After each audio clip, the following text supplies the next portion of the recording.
but I gotta respect a redneck who reads the literature. Okay, you're clear. Stand by for your base.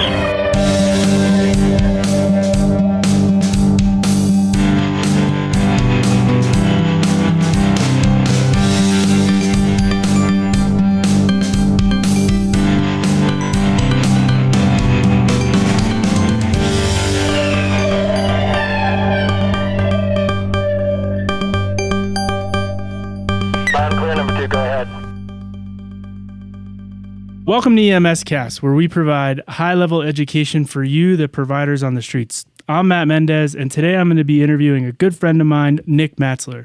Nik, it's awesome to have you today. Tell us who you are.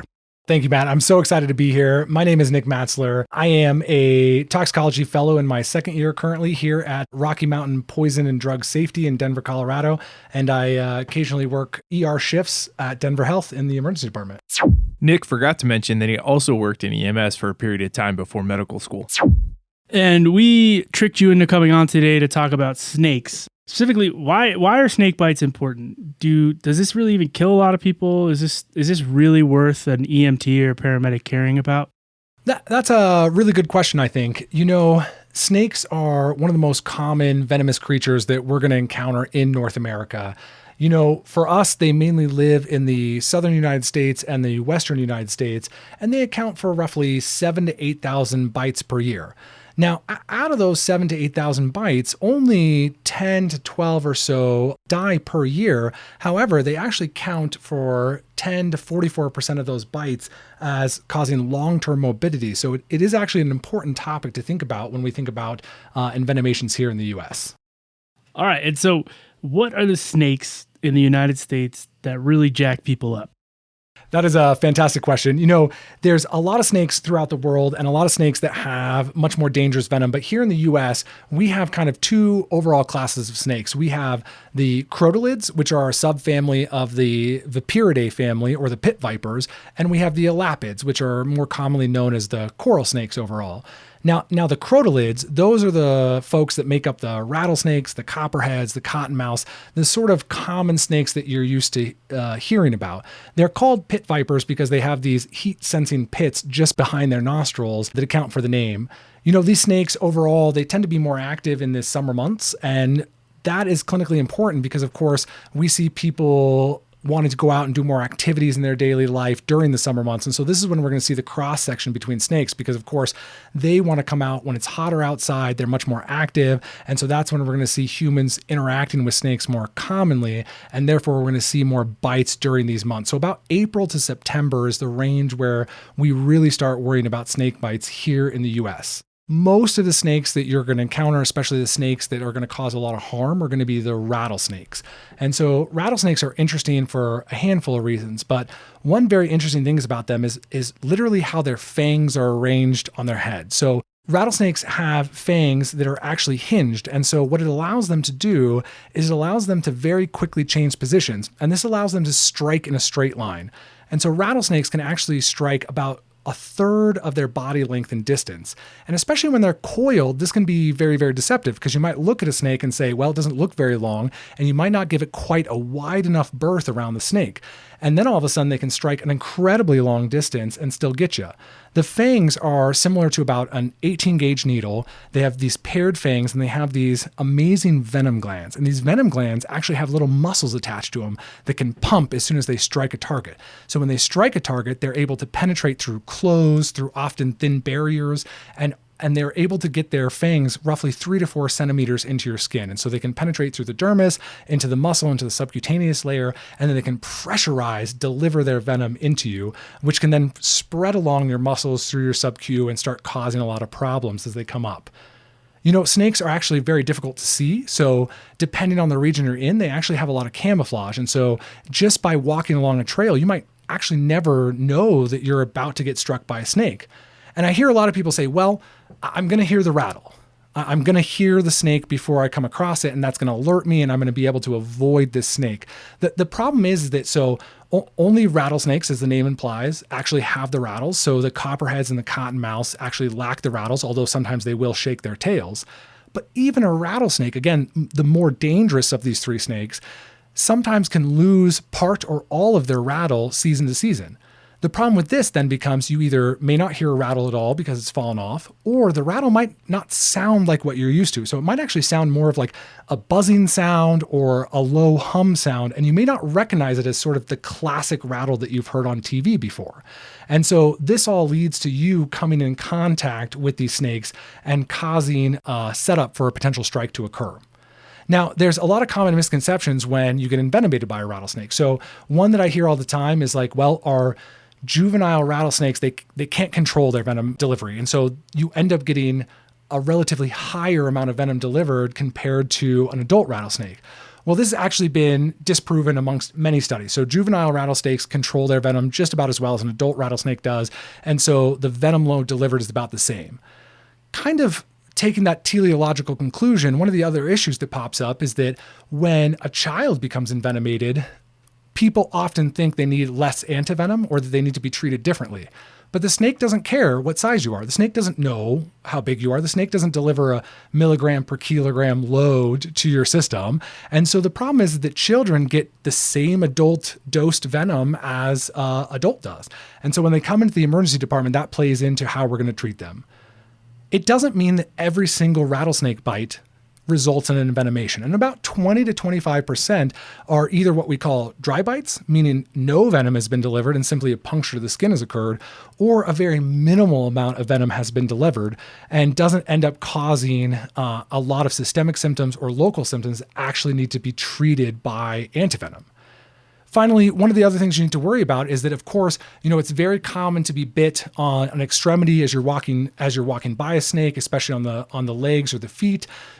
People that purposely interact with snakes, they end up getting bit on the hand more often. There's actually these things they call rattlesnake roundups, where people go and they will compete in a competition with a pit of rattlesnakes where they'll try to see in 1 minute how many rattlesnakes can I toss into a burlap bag. Those people get bit on the hands.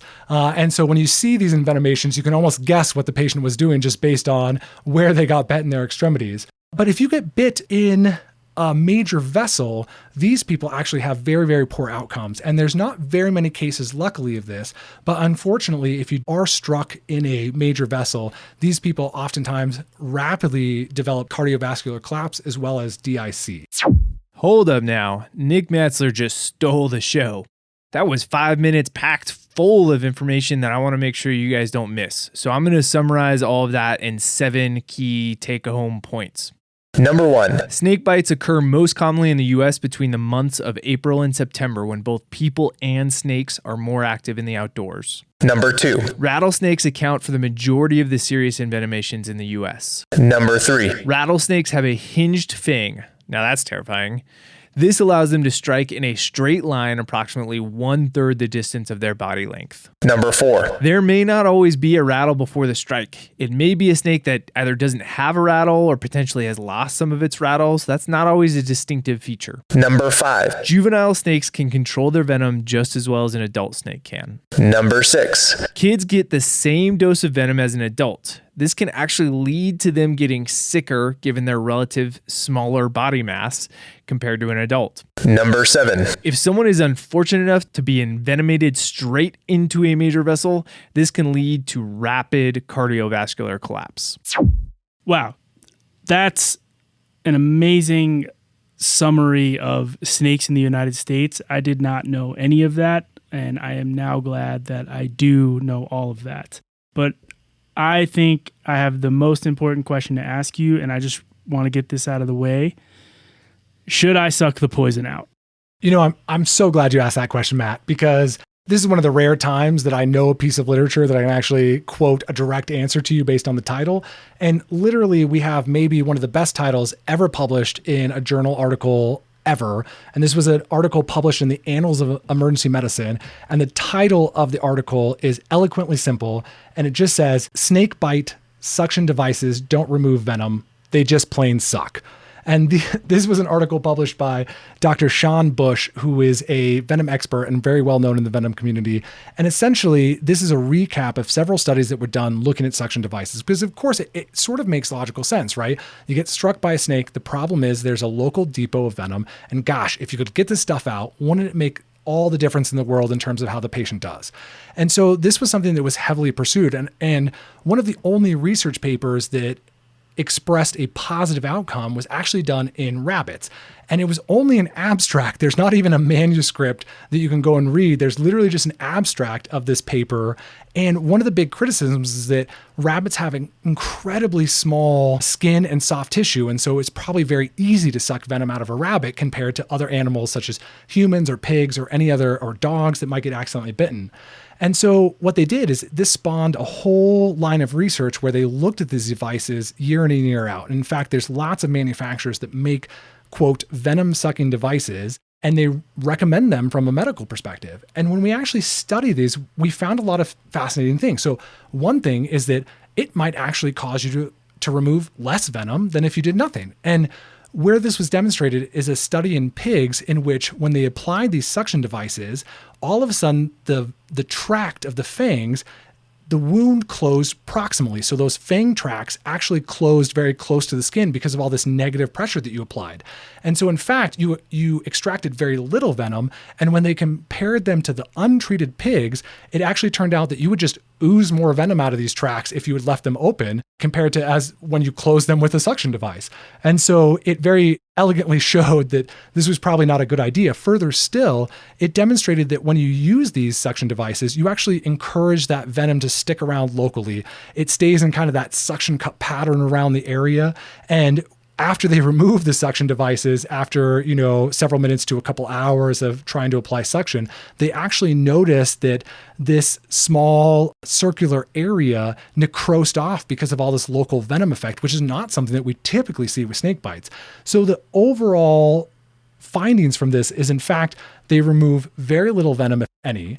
They probably remove less venom than just leaving the wound open and allowing it to ooze naturally. And at the end of the day, they probably cause more morbidity in the extremity than anything else. So these devices, I can agree with Dr. Bush, they just plain suck. I wouldn't use them. But what about like just making the wound hole bigger with a knife, right? You're a wilderness guy. You got your Swiss Army knife. That's not a knife. And could you just cut it open and let it ooze out through an even bigger hole? That's a great question, Matt. They've also looked at this because they said, gosh, like maybe what we're doing is we're just not getting enough tissue coverage. And so if we just open up a little bit more surface area, can't we pull more of this venom out? And really what they showed is no more venom came out compared to a wound that was just naturally left open. And again, now you've exposed this patient to a higher risk of infection and another incision that's probably going to lead to long-term morbidity more than anything else. So are there any other myths out there about snakebite management that we should know? Yeah, one of my absolute favorites is the stun gun. So this very well-meaning missionary physician who set up a clinic down in, I believe, the Amazon, had a lot of patients that would show up. And again, in the Amazon, they have much more dangerous snakes that cause long-term mortality. And so patients that were envenomated by these creatures were at very high risk for death. And so when these patients would arrive at his clinic, it wasn't uncommon that he would treat snakebite patients. And unfortunately, some of these snakebite patients didn't do very well. Well, somehow they came up with this idea, well, what if we shock the poison? What if we shock the poison and we're able to somehow denature these proteins and peptides and carbohydrates that make up this venom milieu? What if we can get rid of all these things by just applying local current to the area and therefore get rid of all this venom so it doesn't hurt the circulation? So a venom is a protein, and proteins are held together by electrical forces and hydrostatic forces. So this dude in the Amazon figures, if I put a bunch of current in there, I can break up those bonds and make the venom ineffective. And he tried that. That's exactly right. He had that exact line of thinking, and bless his heart, he went out and he just started shocking a bunch of people that showed up to his clinic with snake bites. And at the end of the day, they really sat down and said, my goodness, this seems to work. I'm shocking all these people and they're surviving. I have these other, quote, controls that show up and they don't do well. They refuse shock and they die. But I have this whole other cohort of people that walk to my clinic and they say, hey, I'm here. I was just envenomated and I shock them multiple times. And then they do fine. They live and they don't have any long-term morbidity. And in fact, he thought his paper was so compelling that he sent it into the Lancet, and the Lancet published his paper. So the Lancet's a huge paper for the people out there. It's like it's It's like if you can get a paper published, you're like a big deal in the nerd doctor world. Where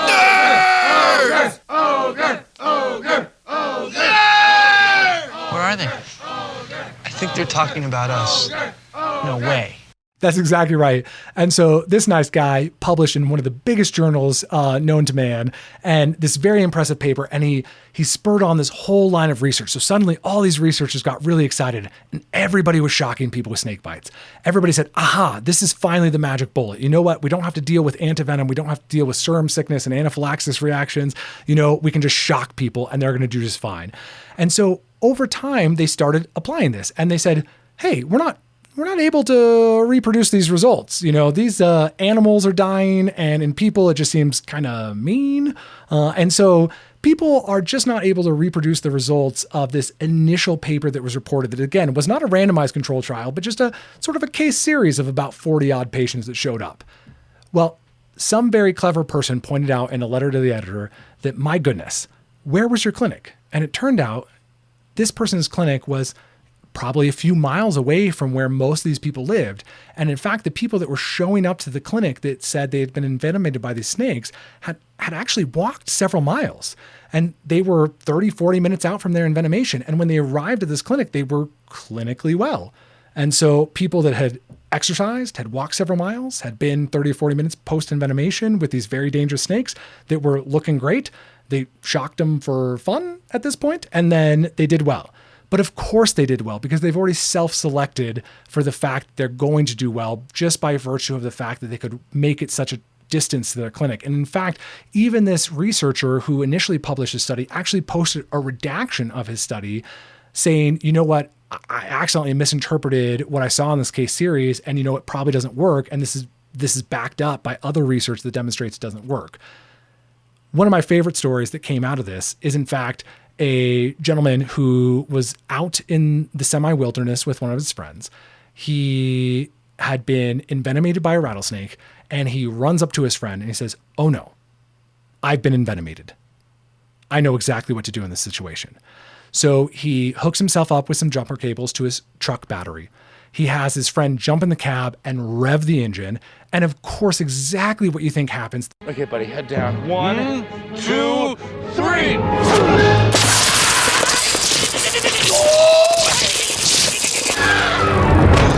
The man is blown backwards into his tree. And so now he is not only suffering from trauma, electrocution, but also the initial envenomation. And this guy is taken to medical care, and he actually does just fine. He gets antivenom, and he lives, and he gets discharged from the hospital.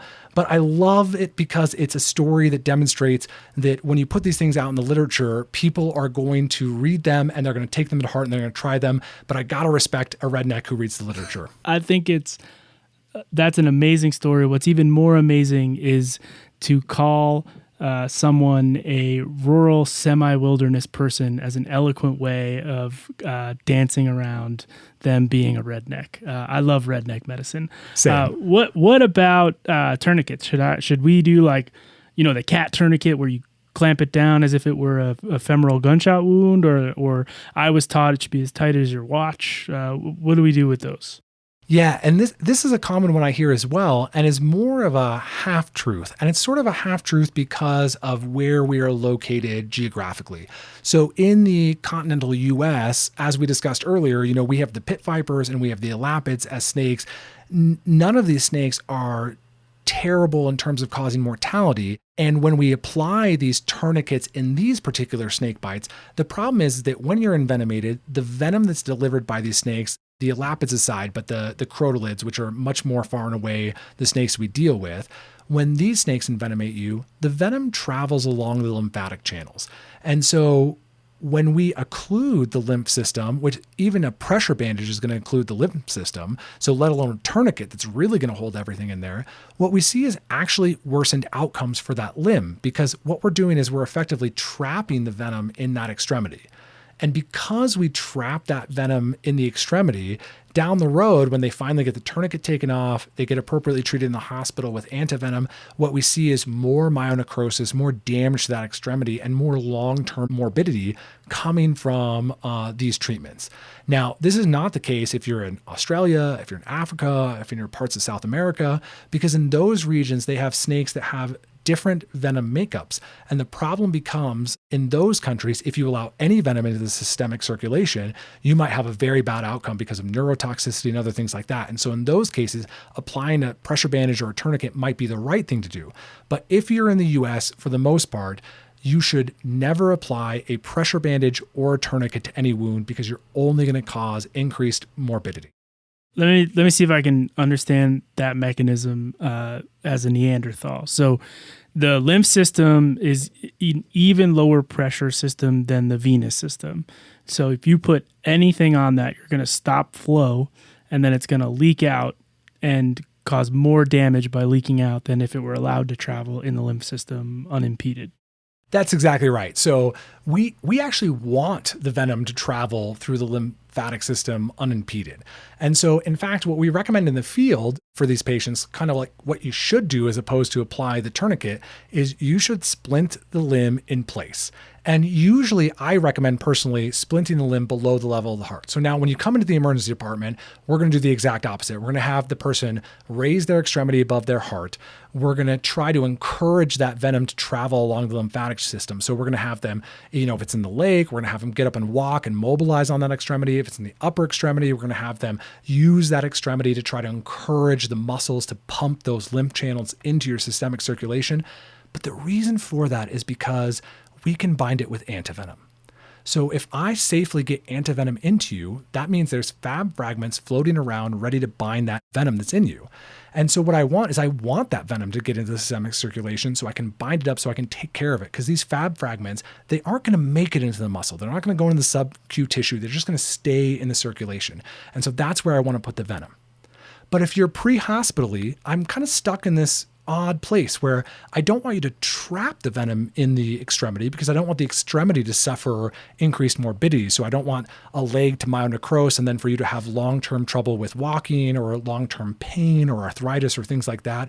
I want you to be able, your system to be able to pump that along the lymphatic channel, but I don't necessarily want to encourage it just in case you're going to get bad systemic symptoms. So usually what I recommend is that you just splint the limb in a position of comfort and you hold it below the level of the heart. Now, of course, this only counts for extremities. And while most bites occur in the extremities like the hands, the arms, the legs, the feet, we do see some torso strikes. We see head strikes. We see neck strikes. We see tongue strikes. Wow, tongue strikes. Name of my next sex tape. These tongue strikes, they come from great videos of people trying to interact with snakes in weird ways. They're trying to kiss the snake and things like that. And you can exactly guess what happens when you get bit in the tongue and you get wild edema in the tongue. And this becomes an airway disaster.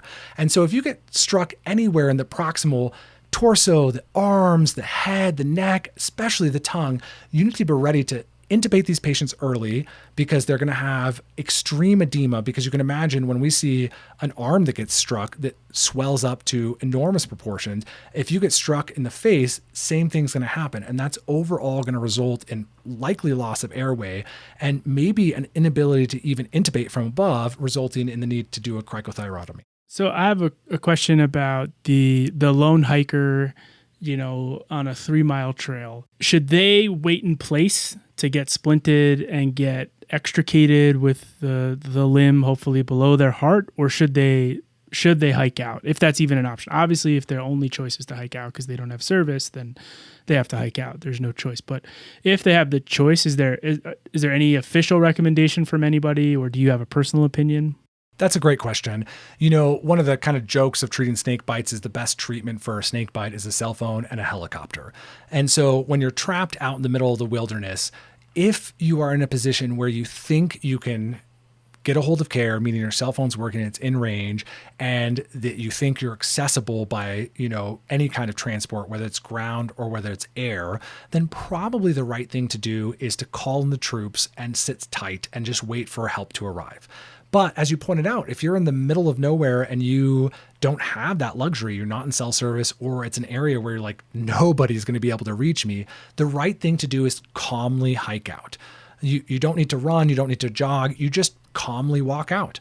And even though you're bitten in the lower limb, you're walking on that limb, you're muscle pumping the stuff through the lymphatics, again, it is awfully rare to die of an envenomation. And so the main thing is that you get to help as quickly as possible. And so if you can, try to relax and try to calmly walk as far as you can until you can get into care. Awesome. Okay. So we talked about what you shouldn't do. And we talked a little bit about extrication, but what should we do as a standard for first aid in snake bites? That's right. So the main thing that you want to do is, like we talked about, once you've identified a snake bite, one of the best things you can do is do some basic first aid on the wound. Sometimes these wounds will ooze because of the coagulopathy that the venom can induce. So you can put a bandage on there. That's totally fine. Splint the extremity in place if it was an extremity, and I prefer below the level of the heart personally.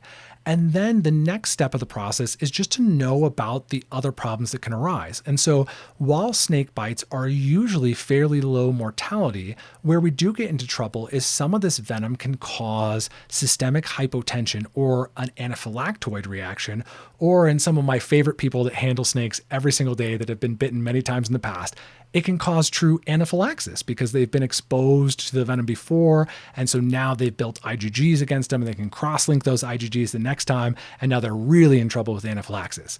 So the next big step is if you encounter any hypotension, and again, it may not be this true anaphylaxis where you have multiple symptoms, or systems involved, it may just be hypotension.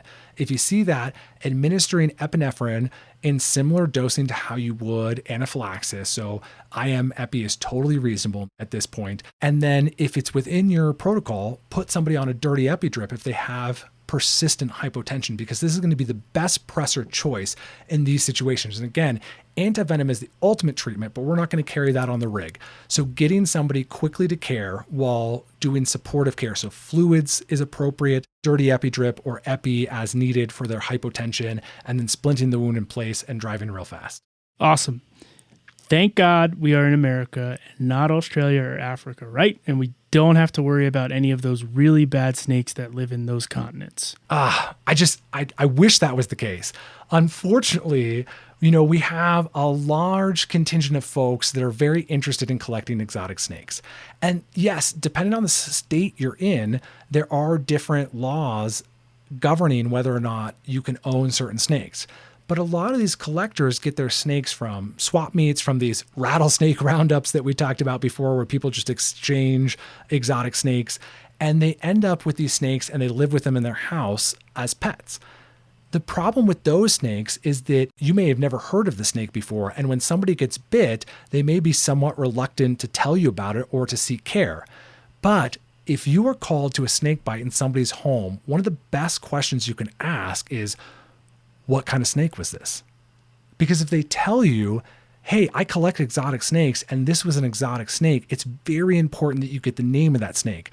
Because again, I want you to keep yourself safe. So you don't want to encounter the snake yourself, but I'd like to find out what the snake is because it guides what kind of antivenom we have. And there's actually some venom repositories or venom libraries within the US that we have access to where we can get specialized antivenom shipped to any given hospital to help us with people who have been envenomated by exotic snakes. So in fact, in Florida, the paramedics actually are in charge of this venom library. And so when you are in Florida, if you have any kind of snake bite, whether it's a good old fashioned rattlesnake or crotolid, or whether it's an elapid that happens to live in Florida, or whether it's exotic snake or a zoo snake, oftentimes you can find the antivenom in these libraries, and the paramedics and firefighters are actually the ones that help coordinate bringing that antivenom all throughout the state, as well as actually to several other states within the US. In fact, one of the favorite stories people tell is the only airplane in flight during 9/11 was a small aircraft carrying antivenom to another state. Wow. Would you be able to tell in the field, is there a different reaction that these exotic snakes will cause as opposed to the slow oozing with the leaking and necrosis that ours tend to cause?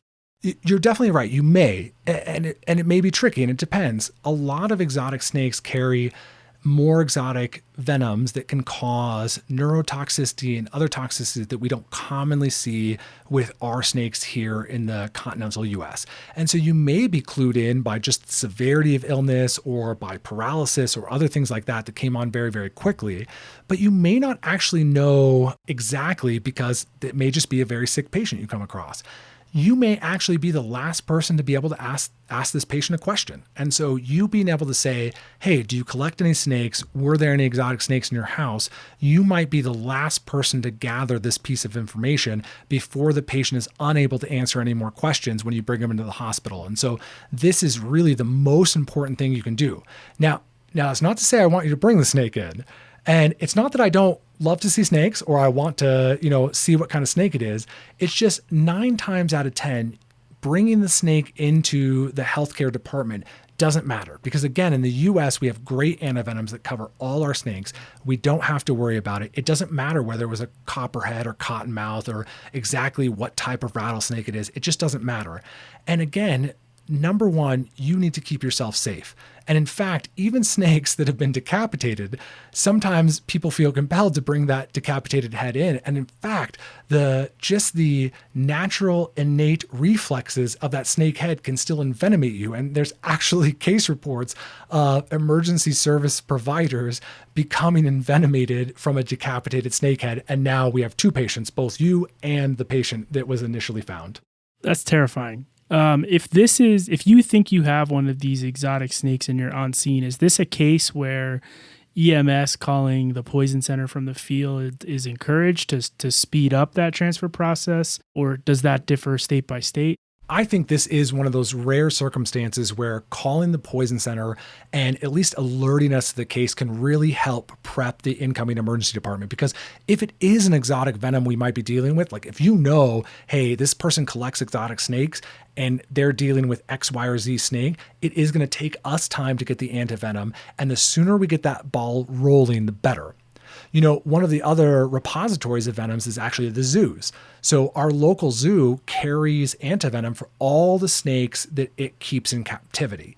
And so it allows us, if you happen to keep that same snake, maybe we can even borrow it from the local zoo as opposed to waiting for it to fly in by airplane.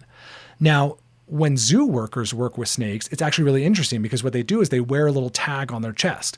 And so anytime they sort of, quote, check out a snake, they put a little tag on them. And now suddenly if this worker is found down, EMS arrives and they can say, aha, they're wearing this exact tag of snakes. So even though we can't find the snake, we know what they were bit by. And again, these zoos usually carry the antivenom that's needed to take care of any specific snake bite. And so the zoo will actually give you as EMS, they will hand you this vial of antivenom to take with you to the emergency department. So I would say one of the most important things you can do is obviously bring that antivenom with you, but more globally, whether it's an exotic snake or a normal snake that we find here in the US, one of the most important things is to open your presentation with, this patient was bit by a snake. So the entire room can frame exactly what's going on, and we know exactly what the next steps are that need to be taken.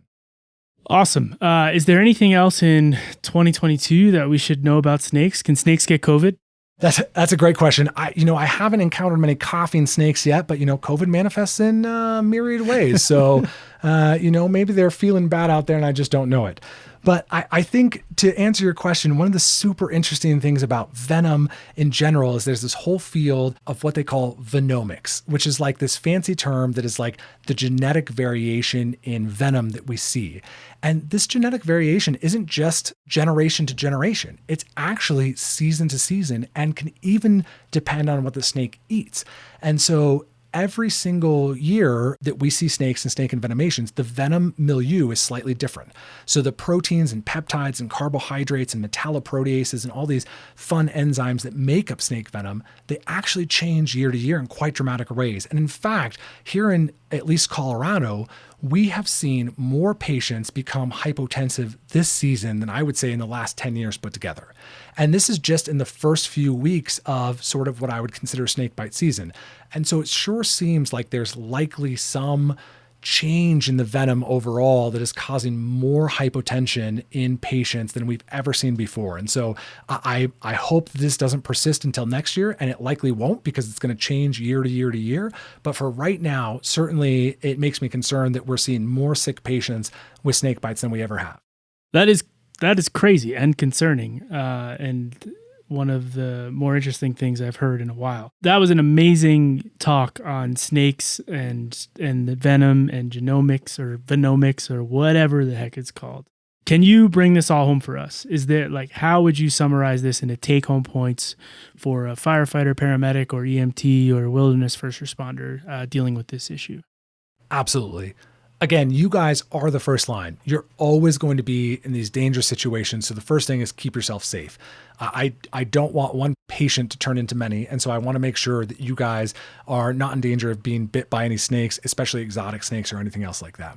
So once you've made sure that you're safe, when you have a patient, the big ticket items are the ultimate treatment is antivenom. So they need to get to the hospital. In the meantime, don't try any suction devices. Don't try to shock your patients with your defibrillator. Don't try any of these fancy things. Just simply splint the wound in place and leave it alone. I prefer below the level of the heart, and I prefer just to drive quickly to the hospital. When you see hypotension, treat it aggressively and treat it with epinephrine. Pretend like what you're seeing is anaphylaxis, even though it doesn't look like that, because this is most likely an anaphylactoid reaction. So aggressive epinephrine is going to help keep that patient stabilized until they can get to the hospital. Finally, depending on the location of the bite, you might need to be dealing with the airway in a very aggressive way. So if you're seeing massive edema because of a proximal snake bite in the neck, the head, the proximal extremities, that is a reason to potentially take the airway early if you have RSI in your kit, or to get ready to do a cricothyrotomy, because that's the last option you have when you have such significant edema. And then, of course, remember to tell the emergency department team this is a snake bite, so we can appropriately frame what's going on. We can get the antivenom ready. And if you happen to know this is an exotic snake, hopefully you've either brought antivenom with you from the zoo where you picked this patient up because they were a worker, or coming from home, you asked them this question before they finally passed out, and now we know it's an exotic snake, and we can start the process of getting that antivenom flown in to treat the patient.